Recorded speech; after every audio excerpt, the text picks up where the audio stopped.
mandarambong sa tax ng taong bayan. Makibaka, huwag matakot, ikulong ang mandarambong sa tax ng taong bayan. Makibaka, huwag matakot, ikulong ang mandarambong sa tax ng taong bayan. Ang alisin ng lalaki ang puting tela.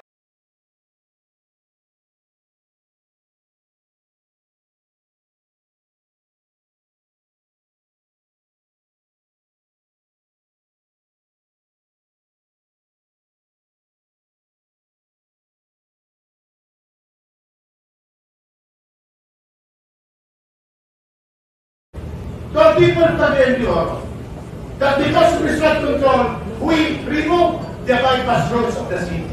Yeah, that is the problem. When I go back to them, what will happen? This will be dead ends.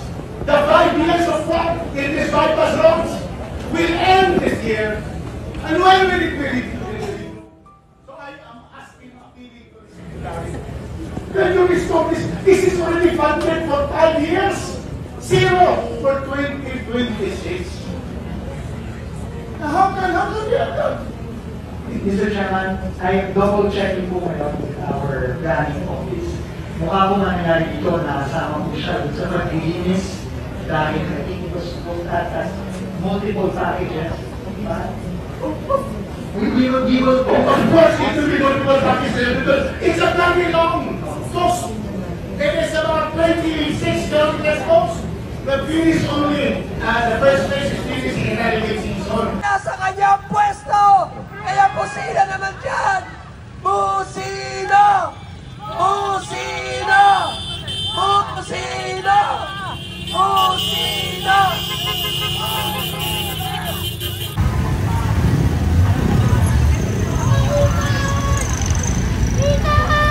Ako ngayon, nagkatapos ako mag-retiro sa 2011, ang pinaglalaban namin sa bundok. Mamatay-matay na kami doon. 5 beses na ako na-ambush. Ngayon, nakikita ko pa rin na walang pagbabago ang ating bayan. Marami pa rin ang kapuso na nakaupo sa ating gobyerno. Ano ang gagawin natin? Kailangan lang ang peaceful na pagpapahayag ng ating kalayaan at karapatan. Kung hindi alam ng mga kapulisan, kung mga-assign ako sa Davao, 10 taon.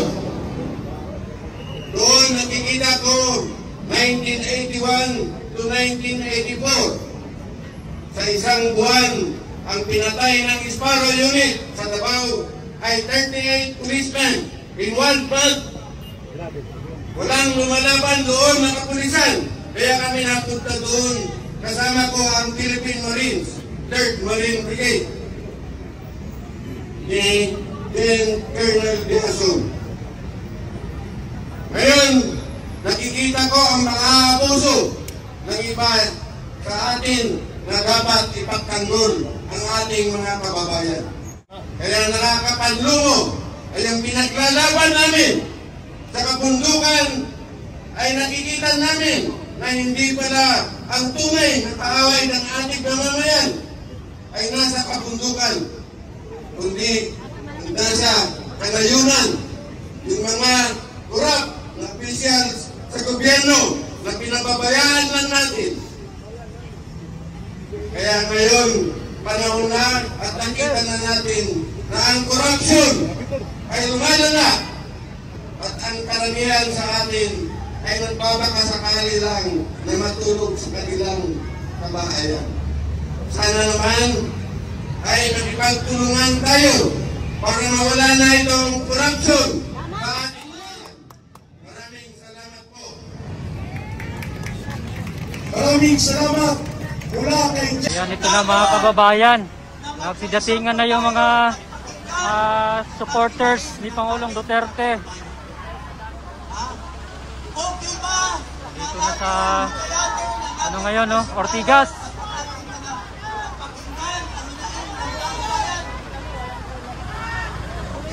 So dito na lang po. Iniisip ko, sa tagal ko sa serbisyo, ngayon lang nangyari. 1974 ako nagsimula ng serbisyo, ngayon mo lang narasan na ganito, inubos ang kaban ng bayan, bilyon-bilyon, trilyon-trilyon pesos, hindi ko akalain. May mga demonyong pag-iisip pala nasa Congress, ang House of Representatives, mga kaibigan. Gagawin natin yung corporal burn. Mga kaibigan, ang ating bansa, mga kababayan. Sinasabi ni Marcos kamakailan doon sa State of the Nation Address or SONA.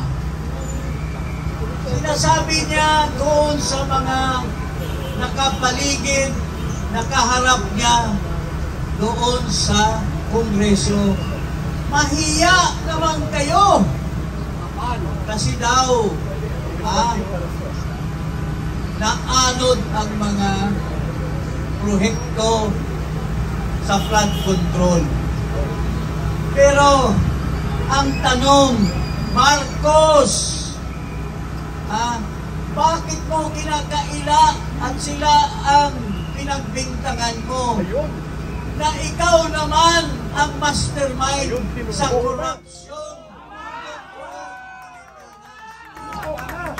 Unang-una, hindi sinasabi ni Marcos. Isa sa mga grupo ng mga retirees, naging general ito sa Armed Forces of the Philippines. Retired na rin po ito, si General Felizardo Simoy.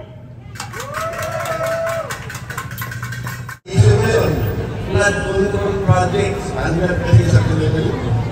So, hanapan na respoto ng paraan, paano ma-divert yung mga projects sa ibang department para mabawasan sa ngayon ang kanilang mga nasasakupan.